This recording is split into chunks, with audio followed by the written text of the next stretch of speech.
Na história de nosso país, igrejas e mosteiros sempre foram erigidos em nome da vitória e em memória daqueles que lutaram em batalhas. Essa é uma tradição russa de longa data.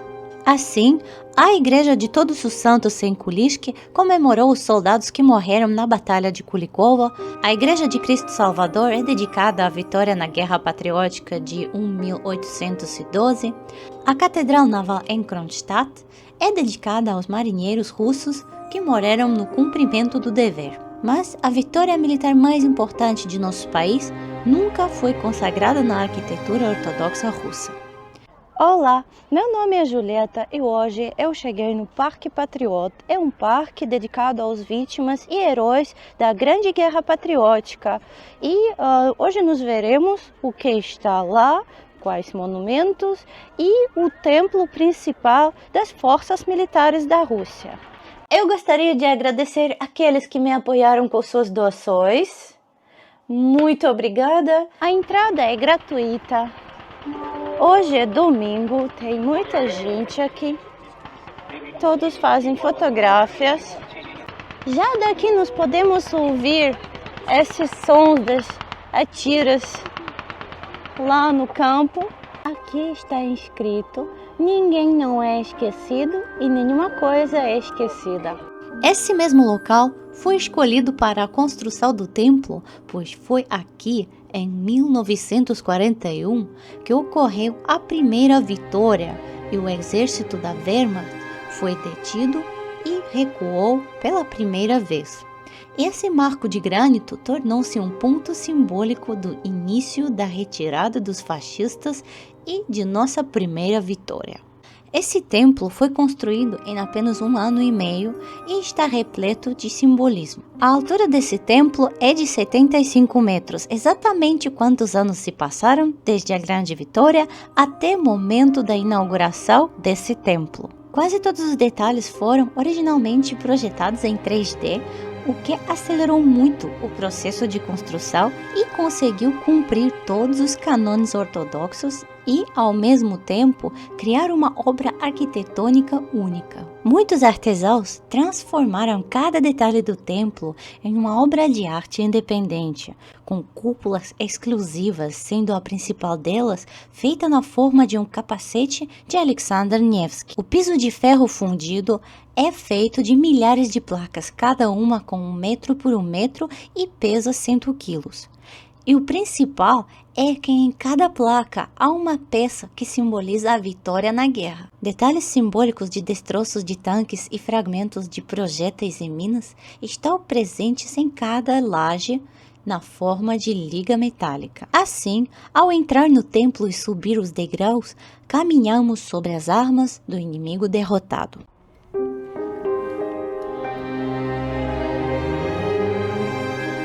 Isso é a entrada. Já daqui vemos tantos detalhes. Teto lindo, portas lindas. Aqui vemos essa pedra grande. Vista de cima. Olha quantas mosaicas tem aqui. Quantas mosaicas. Difícil de acreditar, mas tudo isso era decorado durante 3 meses, apenas 3 meses. Esse lugar se chama Catedral Baixa. Olha, pequenos pedaços da mosaica e tudo isso é feito pelas mãos. Como eles fizeram tudo isso em 3 meses?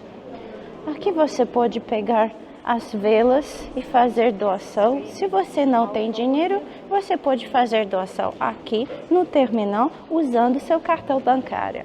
E aqui é um lugar para pegar uma água sagrada. Olha que lindo. Chão bonito. Entramos na sala principal. Mosaicos.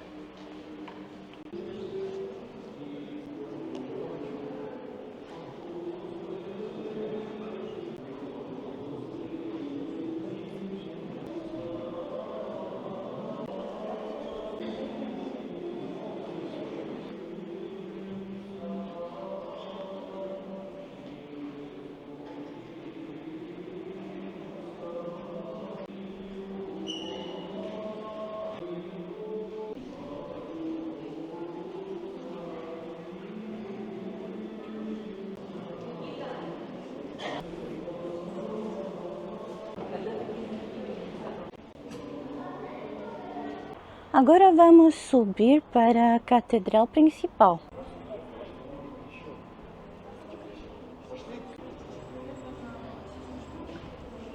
Na entrada, no teto, há uma imagem do Espírito Santo. 75 raios ao redor simbolizam 75 anos, desde a vitória até o dia da construção do templo. E 1418 estrelas no mosaico nos lembram o número de dias na guerra. Aqui vemos mosaicos sobre o papel da igreja da Grande Guerra Patriótica.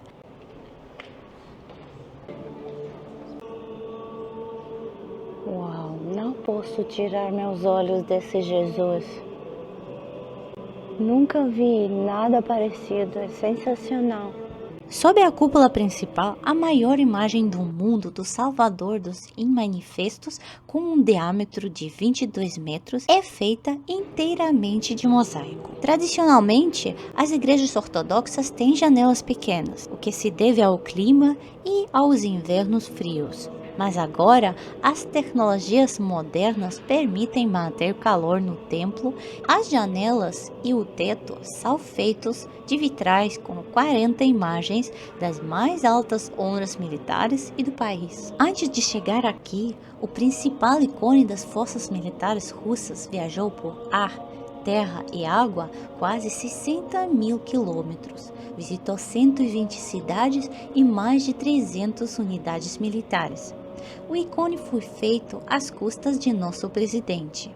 A carruagem de canhão da guerra de Poltava foi preservada e suas tábuas se tornaram a base do ícone. Essas tábuas são fixadas com as coronhas dos rifles Mosin de 1944, que participaram na Grande Guerra Patriótica. Nas bordas do ícone, vimos estampas em metal fino, chamadas basmas, que refletem as principais batalhas de nossa história. A Batalha de Kulikovo, a Guerra de 1812 e a Grande Guerra Patriótica. Nas paredes do templo, há 14 eventos históricos da Rússia em mosaicos, desde o Príncipe Vladimir até a Grande Guerra Patriótica. Cerca de 100 mil pessoas e muitas empresas não apenas transferiram fundos para a conta, mas também doaram materiais de construção, equipamentos, ícones e utensílios para a igreja. E daqui vimos lado oposto desse templo. Essa parte está aberta apenas nos domingos. Hoje é domingo e por isso podemos ver toda essa beleza. Nos outros dias, as portas são fechadas e vemos apenas essas portas. E aqui ao redor do templo tem esses barelhefos. Nossa, tão verdadeiros. Olha quantos detalhes. E pilares, e armas, e tanque, essa mão, olha. Eles fizeram esses rostos de fotografias reais de soldados. Armas, nossa, tantos detalhes, olha só.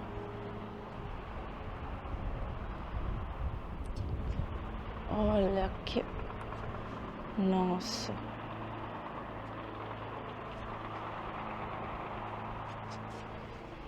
Esse avião aqui. E roupas. Tudo. E aqui, olha, armas. Rostos. Kremlin. Olha a mão dele. Nossa, que legal. Eu adoro quando as pessoas fazem algo com tantos detalhes. Posso entender que eles eram dedicados quando fizeram isso. Olha. E armas, até roupas dele. Tudo é tal... feito tal em detalhes, tal perfeito. Até não posso imaginar como é difícil fazer isso com tanta realidade. Oh, Eu adorei esse lugar. Que profundidade, como podemos ver todos esses bairros.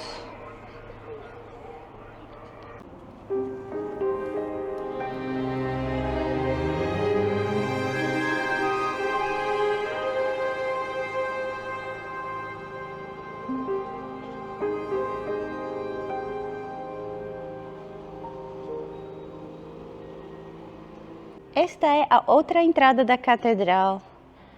Veja essa porta. A maçaneta dessa porta é feita na forma de uma espada. E cada vez quando a porta se abre, a espada corta uma águia nazista.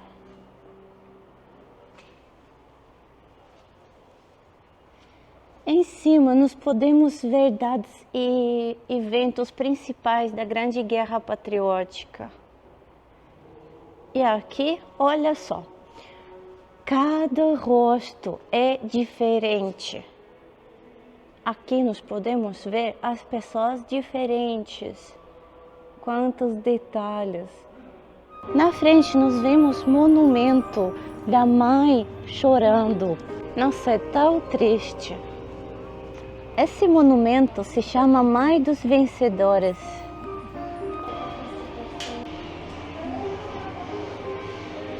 Eu entrei dentro, aqui tem esses pequenos buraquinhos para colocar vela.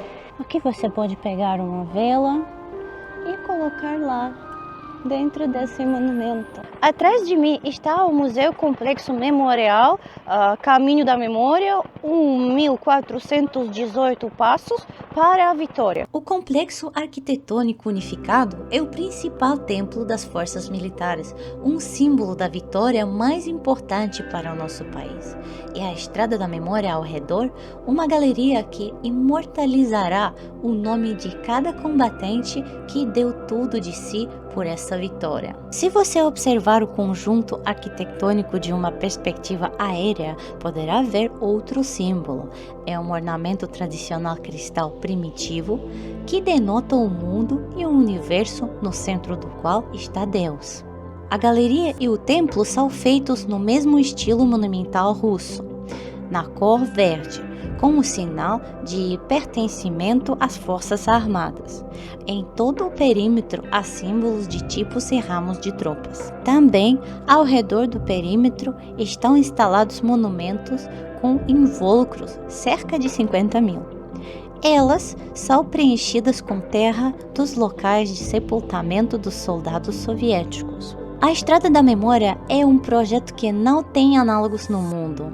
Não se trata apenas de um museu ou de um memorial, mas de uma galeria de história viva que preservará o destino de feitos heróicos e a memória dos eventos da cada dia da guerra. 1418 é o número mais importante na memória genética do homem russo, exatamente o mesmo número de dias que durou a Grande Guerra Patriótica e exatamente o mesmo número de passos na Estrada da Memória.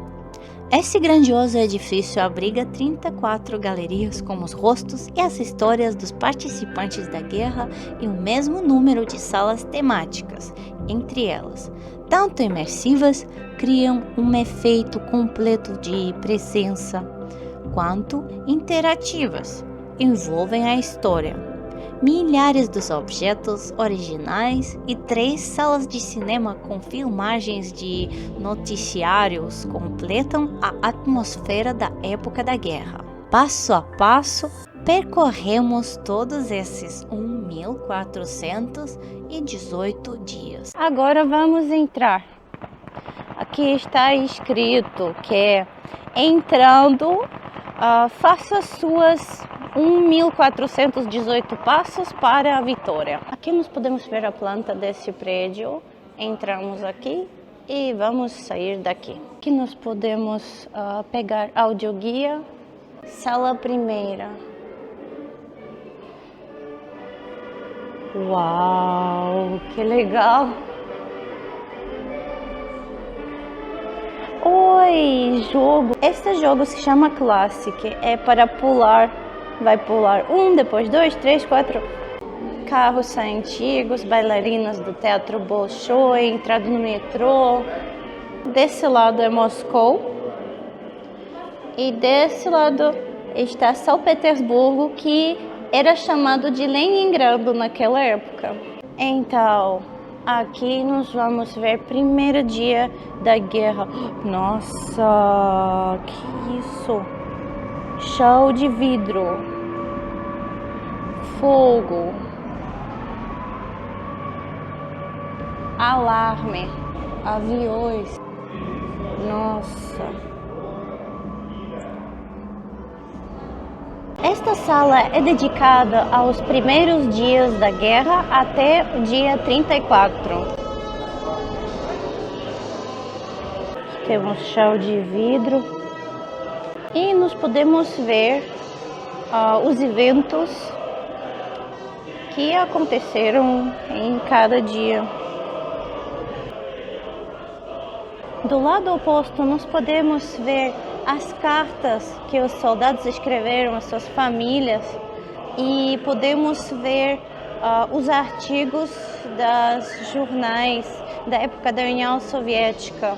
Aqui essa fila está para escrever o nome do seu avô ou bisavô nessa tela, nesse terminal, e depois você vai ver seu avô ou bisavô aqui nessa tela e vai ver o que ele fez, onde ele estava lutando, onde ele morreu.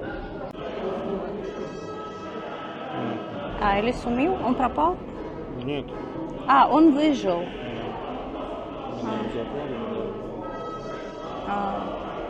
Medalhas que ele recebeu, o lugar onde ele estava lutando, o número do exército, a data quando ele começou.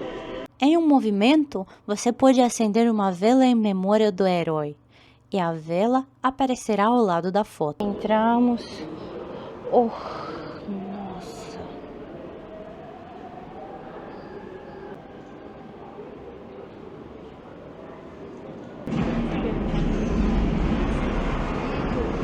Como tudo isso está tão perto aqui. Isso representa como eles evacuaram todas as coisas das usinas e fábricas. Aqui nós podemos ver preparações de Moscou, como os civis fizeram barricadas.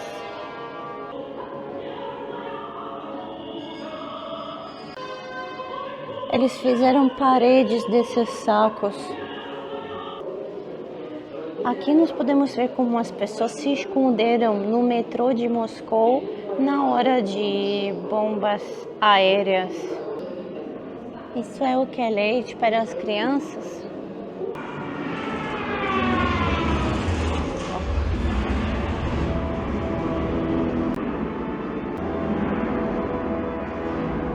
Aqui eles representam um avião abatido perto de Moscou, avião nazista. Cercado do Leningrado. Oh meu Deus, aqui está tão frio. O pior de tudo era a fome. Nossa fábrica era bombardeada todos os dias, mas não íamos para o abrigo antibombas e não tínhamos mais medo disso. A primeira coisa que fazíamos era pegar um pedaço de pão e enfiá-lo na boca. Deus nos livre se você fosse morto e o pão fosse para o inimigo. Estávamos amarrados às máquinas, não apenas com medo de cair, mas também de não cair na própria máquina, de não nos machucarmos. Durante 3 dias, os armazéns de Badaev, onde os suprimentos de alimentos eram armazenados, foram queimados, e nós fomos até as cinzas por um longo tempo e retiramos o açúcar queimado junto com a terra. Essa terra era muito saborosa e gordurosa de verdade. Eu tinha que comer tudo o que pudesse pegar. Lembro-me de pegar um tronco de pinheiro e roê-lo. Eu tinha que comer alguma coisa. A fome é uma morte muito dura. Eu comia cintos, cola e azeite de oliva, fritava pão com ele. Os funcionários comuns recebiam 125 gramas de pão por dia. Naquela época, porém, o pão não era muito bom. Pegue esse tipo de pão em sua mão, aperte-o, ele é metade água e tem 125 gramas desse tipo. Nada mais do que isso. comeu todos os gatos, comeu todos os cachorros que eles tinham. Os homens morreram primeiro, porque são musculosos e têm pouca gordura. Mas as mulheres também morreram. E de repente você olha para a pessoa e vê que seus olhos ficam como vidro enquanto ela está falando, e então ela fala cada vez mais devagar, mais devagar. É assim que as pessoas morrem. Os parentes foram ao cartório e registraram as pessoas que morreram de fome e frio, e não havia lágrimas em seus olhos. Era mais fácil nos arredores da cidade, mas os que moravam em Avenida Litaine ou Neves que passavam por dificuldades, pois o sistema de esgoto não funcionava e todos os dias eles tinham que gastar suas já pequenas forças para ir até o rio Nevá e pegar água fresca do rio com uma concha. Todos os dias encontrávamos novos cadáveres, aqueles que não alcançavam a água, e então eram inundados pela água. Uma montanha como essa era uma montanha e uma crosta de gelo e, embaixo dela, um cadáver. Nós rastejávamos para pegar água e levar água para casa. Havia um menino na minha frente, e eu disse, "Você mora sozinho?" "Não, sozinho não, com minha mãe." "Sua mãe não pode ir buscar água?" "Não, ela já está morta, eu só a coloco na cama por um dia, e à noite a coloco perto do fogão para mantê-la aquecida." Querido papai, estou escrevendo esta carta porque estou esperando a morte e estou chorando. Mas tenho medo de ficar chateada, porque meus braços e pernas começam a ter câimbras. Não consigo parar de chorar, quero tanto viver. Meu querido papai, por favor, não fique chateado e não se preocupe com minha morte. Seja forte. Há uma mulher, 30 passos à frente e atrás dela vai uma menina. Essa menina já está caindo e fica para trás, e a menina tem cerca de 5 anos de idade e tudo isso na pior geada. Pego essa criança nos braços e a levo até a creche, onde minha filha estava e digo, tire a ração da minha filha e alimente essa menina. Quando a estrada da vida foi aberta, imediatamente nos sentimos aliviados, recebemos 250 gramas de pão e os trabalhadores 400 gramas. As pessoas na padaria choraram e se abraçaram. Foi um domingo de Cristo brilhante. Caros amigos, eu gostaria de informá-los que agora absolutamente todos vocês podem me apoiar com suas doações. Isso ajudará muito no desenvolvimento do meu canal e também ajudará a realizar meu maior sonho, é uma viagem ao Brasil. E também em um futuro próximo eu pretendo viajar para a Armênia, é minha terra natal histórica, e mostrar para vocês esse país maravilhoso. Obrigada por atenção, link está abaixo desse vídeo, divirta-se assistindo. 22 de junho. Levantei-me de bom humor dia de folga. De repente, às 8h30, um mensageiro, todos com urgência para o comício. Às 4h da manhã de hoje, sem uma declaração de guerra. Era domingo, minha mãe me mandou comprar pão. As tropas alemãs atacaram nosso país e bombardearam nossas cidades. De repente, uma terrível nuvem negra pairou sobre nós. A irmã Marúcia ligou para o telefone. Ligue o rádio rapidamente, haverá uma mensagem importante do governo. Toda nossa nação deve estar unida e mais unida do que nunca. Guerra. Pessoas chorando, gritando. Corri para casa e gritei, mamãe. Guerra. Nossa luta é justa. O inimigo será derrotado. Não era nem isso que anunciava a guerra, não eram as nuvens cúmulos, mas as ameaçadoras nuvens de plumas. Os velhos diziam que essas nuvens significavam guerra. No dia 22 de junho, todos os cadetes estavam no campo de aviação pela manhã. Ouvimos o barulho dos motores. O comissário Gubin anuncia o ataque alemão, faz um discurso fervoroso e todos têm certeza de que não haverá guerra por mais de algumas semanas. Percebi que eram os alemães somente quando vi as bombas se separando da aeronave. Imediatamente caí no chão e imediatamente começou uma terrível cacofonia. 20 aviões estavam queimando, o restante estava destruído ou danificado. A ordem foi colocar os mortos e feridos separadamente. Na noite do mesmo dia, os alemães enviaram um grupo de desembarque para a estação. Enterramos nossos mortos na beira do aeródromo. Houve um bombardeio pesado na cidade e fomos enviados ao cemitério para cavar uma grande vala comum. Os cadáveres foram empilhados no fundo do buraco que cavamos. Fui ao escritório de alistamento e simplesmente exigi ser convocado para o exército. Eles disseram que era muito cedo para mim, mas todos os jovens estavam muito ansiosos. Cidadãos e mulheres da União Soviética. As forças armadas alemãs atacaram as fronteiras da União Soviética. Nos primeiros dias da guerra tive de entregar convocações. Os jovens ficavam felizes por serem convocados para a guerra e alguns deles diziam: "Obrigado por não se esquecer de mim." A Grande Guerra Patriótica contra os invasores nazistas começou. E, finalmente, recebi uma convocação para ir à guerra. Minha mãe diz: "Você tem que ir", e, sem chorar, ela me deixa ir. O inimigo será derrotado, e a vitória será nossa. Nessa época difícil, as mulheres soviéticas, inclusive eu, pegaram um rifle e foram defender sua terra natal. Há apenas um mês me casei e agora tive que ir para a guerra e me separar de minha amada, que me parecia a mais bela de todas as mulheres do mundo, separando-me não apenas dela, mas talvez de minha vida. Quando eu tinha 17 anos, ia me casar e um rapaz me pediu em casamento no dia 21 de junho. Mas a guerra estourou, ele foi convocado para o exército e morreu. Estávamos muito ansiosos pela vitória e pela derrota de Hitler. Tínhamos certeza disso.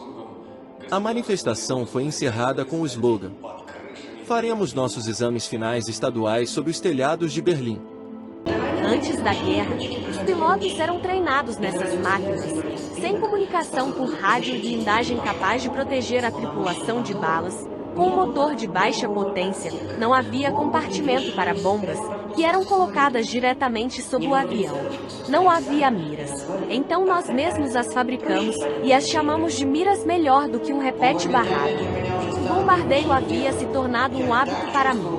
Eu conseguia sentir tão bem a trajetória das bombas que era capaz de colocá-las ao lado de um carro em movimento na estrada, medindo a altura e a velocidade do voo. A tarefa era sempre fazer o máximo de voos durante a noite, com um intervalo de 2 a 3 minutos para desgastar o inimigo por meio de bombardeios noturnos contínuos. A surtida mais difícil, fomos para o aeródromo de Bajerov, na Crimeia. Fogo por toda parte. A navegadora Genia Bogomazova gritou para mim direita à esquerda e depois, com muita calma, disse: "Voe para onde quiser", pois eles estavam atirando para todos os lados. Em uma das surtidas, sente uma forte febre no estômago. Eu disse à minha navegadora, Lenoshka Ilyushina: "Acho que fui ferida, temo que não vou conseguir, mas há mais 2 pessoas atrás de mim e o veículo precisa ser salvo." Só me lembro de como aterrissei o veículo. Só recuperei os sentidos no hospital. Os olhos de Dúzia raramente eram alegres. A guerra pegou ela em Brest. Ela estava esperando um filho. Um dia depois, sob os escombros da maternidade, que foi atingida por uma bomba alemã, Dúzia foi encontrada inconsciente entre as ruínas. A criança estava morta. Foi então que entendi por que Dúzia queria fazer pelo menos 1000 surtidas e por que, ao entrar no curso de combate, sempre pedia ao navegador para fazer uma boa mira.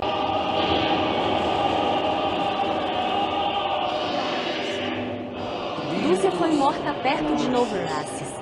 O navegador assumiu o controle.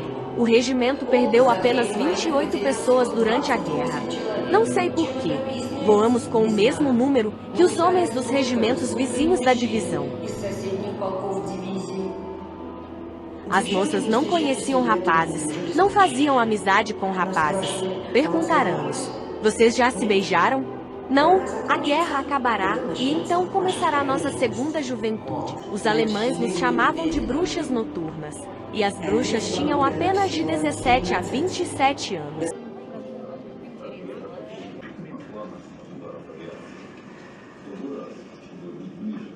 Isso é para lavar as mãos. Aqui água.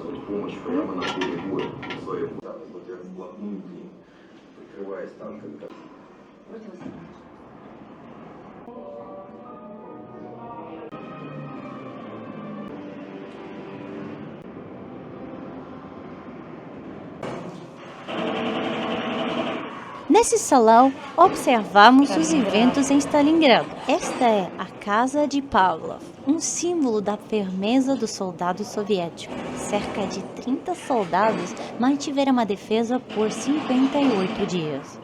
Ao defender essa casa, os soldados mataram mais soldados inimigos do que os hitleristas morreram na tomada de Paris. Nossa pátria está passando por dias difíceis. Devemos parar e, em seguida, repelir e derrotar o inimigo, custe o que custar. Os alemães não são tão fortes quanto os alarmistas pensam. Eles estão exercendo suas últimas forças. Resistir ao ataque deles agora, nos próximos meses, é garantir a nossa vitória.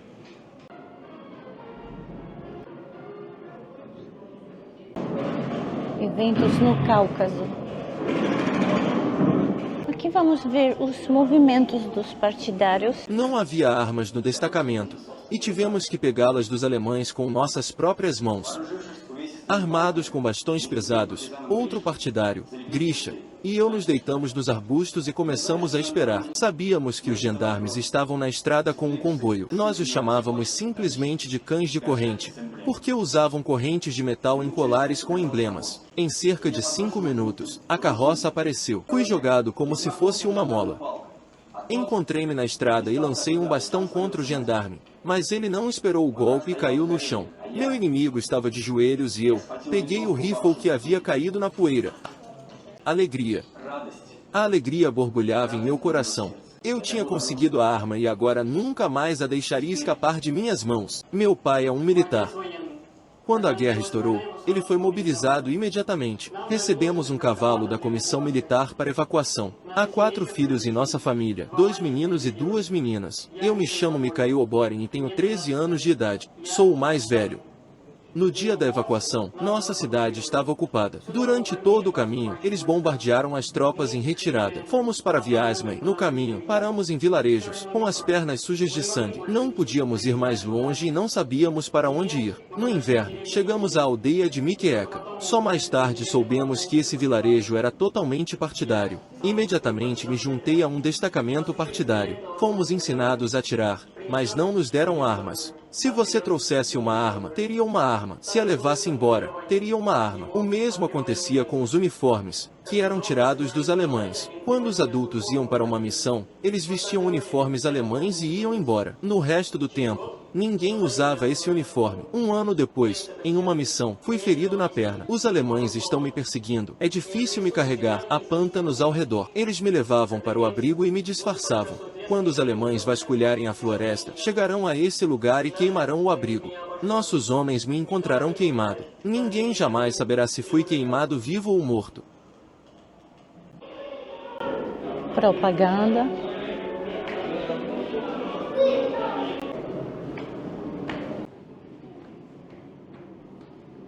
Aqui eles mostram como os soldados se divertiam naquela época.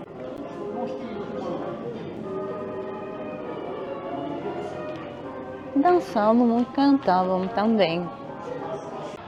O medo apagou todas as lembranças de uma vida pacífica em minha psique infantil. Eu tinha apenas 6 anos de idade quando me alistei no exército. Quando, em setembro de 1941, os alemães se aproximaram de Smolensk, bombardearam fortemente a cidade e as cidades vizinhas. E meus pais, aparentemente, morreram em um desses bombardeios. Naquela época, o Exército Vermelho estava se retirando por aqueles lugares, e eu fui pego por petroleiros. Eles me consideraram seu filho. Quando olharam para mim, imediatamente se lembraram de sua família e de seus filhos. Os homens foram imediatamente enviados para o centro de recrutamento, e nós, meninos, fomos deixados em seu lugar, mas os homens haviam nos preparado bem. Assim, fomos capazes de substituí-los na produção de feno em toda a sua extensão. Sabíamos como ajustar e afiar as foices. Só havia mulheres e crianças trabalhando na fazenda coletiva.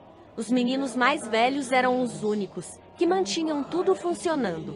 Eles lavravam, semeavam e colhiam, levantavam-se às 5 horas da manhã, mas todos os campos estavam arados e sem nenhum maquinário, apenas cavalos e bois. Na fábrica, nossa equipe foi apelidada de Unidade da Dunca, junto com todas as alunas da escola que fomos trabalhar na fábrica militar. Eu trabalhei na oficina de torno. Quando me deram essa máquina, ela era tão grande. Eu pensei, meu Deus, como vou dominá-la? Recebíamos 400 gramas de pão, repolho congelado, cebolas congeladas também, por isso desenvolvi anemia. Eu andava com minhas mãos nas paredes. E assim começamos a produzir as granadas F1 e RGD. E antes disso, recebemos algumas crianças artesãs de um orfanato. Fui ao dormitório delas e vi Pética vivo dormindo e outra criança morta em cima. Eu perguntei, meu Deus, o que é Pética? E ele disse, eu dormi demais. E quanto ao Vitia? E ele já estava morto. E esse menino veio para a fábrica e começou a trabalhar. Não me pergunte como ele se saiu, mas ninguém fazia tudo com granadas melhor do que esses rapazes.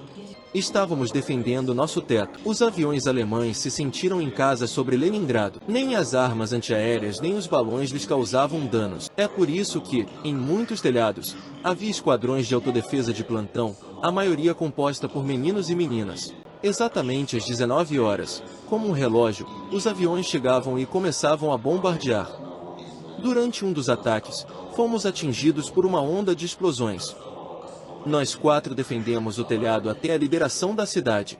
Assim que vesti meu uniforme, o comandante disse, você será meu mensageiro. Recebi uma pistola alemã e munição. Fui usado como batedor, acreditando que os alemães não prestariam atenção em um garoto. E, junto comigo, os soldados que me esperavam no local combinado. Enquanto eu caminhava pela retaguarda inimiga, faziam um reconhecimento. Em Stalingrado, fui ferido por um estilhaço na parte de trás da cabeça. Estávamos sentados em uma trincheira e uma mina explodiu nas proximidades. Tive que ficar no hospital por 3 meses e depois tive que me juntar à minha unidade. Você corre junto com todos com um único pensamento. Para frente e para frente. Um homem caiu ao seu lado, mas você ainda tem que continuar correndo sem parar. Oh, meu filho, em que estrada estrangeira, seu coração está congelado na neve, eu o ajudarei com a oração. Meu querido filho, eu o abençoo e desejo que você continue vivo. Não é a primeira vez que você vai para a batalha. Seja valente e corajoso. Defenda seu país e toda a humanidade. Precisamos expulsá-los de nossa terra. Eles causaram tanto sofrimento. Mães perderam seus filhos, filhos de pais se arruinaram e levaram embora o florescimento de sua jovem vida. Mais uma vez, envio saudações. Meu querido filho, agora começamos a arar. Nós lhe asseguramos que também faremos uma boa colheita. Portanto, derrote o inimigo sem piedade. Deixe-o testar em suas próprias cabeças a força com que um soldado russo pode lutar. E nós o ajudaremos em tudo que o exército e a guerra exigirem. Pensando agora, eu diria sem rodeios, diante de nossas mulheres, nós, soldados, oficiais e homens, deveríamos tirar nossos chapéus, curvar-se. Afinal de contas, eles lançaram bombas incendiárias dos telhados das casas, dos prédios, apagaram incêndios, removeram escombros, ajudaram os famintos e moribundos, enterraram os mortos, restauraram as ferrovias nas direções principais. Trabalhei na fábrica de tratores de Stalingrado. A empresa parou de produzir produtos pacíficos e fomos transferidos para a produção de tanques T-34 a 76. Trabalhei como torneiro na oficina de montagem. Os trabalhadores, em sua maioria mulheres, dormiam aqui, apertados junto às máquinas. Era muito difícil, mas eu não me desesperava, pois ninguém pensava em cansaço. Eu realmente queria ajudar nossos soldados a vencer. Afinal, nossos soldados estavam esperando por nossos tanques. Meu querido Vassechka, já estamos no dia 7 de fevereiro de 1945 e há muito tempo não recebo uma carta sua. Estou muito preocupado, pois você sabe que é difícil estar em um lugar desconhecido e exposto ao perigo. Quando a guerra começou, eu tinha 16 anos e, no início de 1942, fui trabalhar na fábrica, na oficina, onde eram produzidos projéteis para Katyusha. Trabalhávamos de 12 a 18 horas, 100 dias de folga. Certa vez, ao verificar a qualidade dos detalhes, eu estava olhando com uma lupa e, Naquele momento, um vidro caiu do telhado. Alguém deve ter jogado uma bomba incendiária. Fiquei ferido, o vidro me atingiu na cabeça. Todos nós estamos acostumados com bombas incendiárias. Lialia Drozdova, a chefe dos bombeiros de nossa casa, agora uma heroína, pois foi elogiada por sua rápida e hábil extinção. Nós beijamos e abraçamos nosso pai e marido favorito. Sergei, agora seu filho Víttel o beija todos os dias. Coloquei sua foto na parede. Sergei, querido, escrevo para você com muita frequência. Talvez eu o esteja aborrecendo, mas meu coração está dilacerado. Em todos os lugares é doentio. Fomos informados de que estaremos carregando um trem com equipamentos para evacuação. Em 24 horas, teríamos que desmontar as máquinas para carregá-las no trem e enviá-las por Moscou. 24 horas trabalhamos sem descanso. Fomos levados para a região do Volga. Foi construído um prédio sem janelas e portas. Um mês depois, começamos a produzir. Na batalha, aquecido pelo meu amor por minha terra natal, por minha primeira amiga, minha esposa Ritusha, por minhas maravilhosas filhas e filho, encorajado por seu amor mútuo, não envergonharei o nome de um filho de minha terra natal. Como eu gostaria de estar em casa agora. Não vou precisar voltar para casa nesta primavera. Mamãe, minha preciosa, querida, como eu quero ver você. Sinto tanto a sua falta que sempre a vejo em meus sonhos.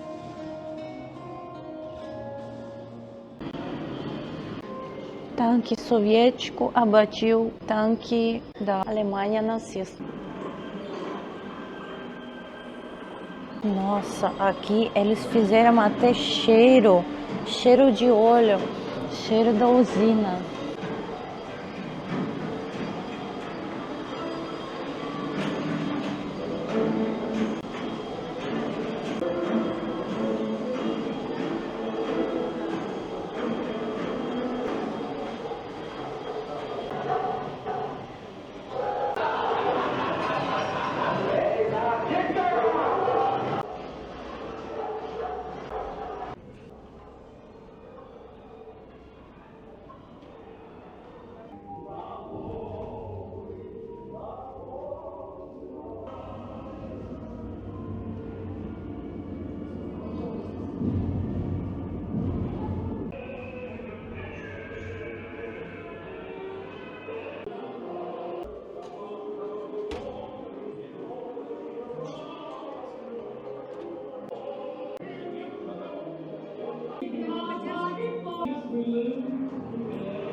A alegria e o triunfo da vitória são rapidamente substituídos pela tristeza, pelas perdas colossais do povo soviético, que jamais serão repostas. Milhões de rostos desse rio de memória que ganhou vida pelo menos por um curto período sobem e se transformam em estrelas, continuando a nos proteger do destino que lhes coube. Enquanto honramos aqueles que deram suas vidas em nome da paz na Terra, isso nunca acontecerá. Todos esses heróis viverão para sempre nesse templo da memória, onde suas histórias e seus nomes serão sempre preservados, o que simplesmente devemos transmitir às outras gerações.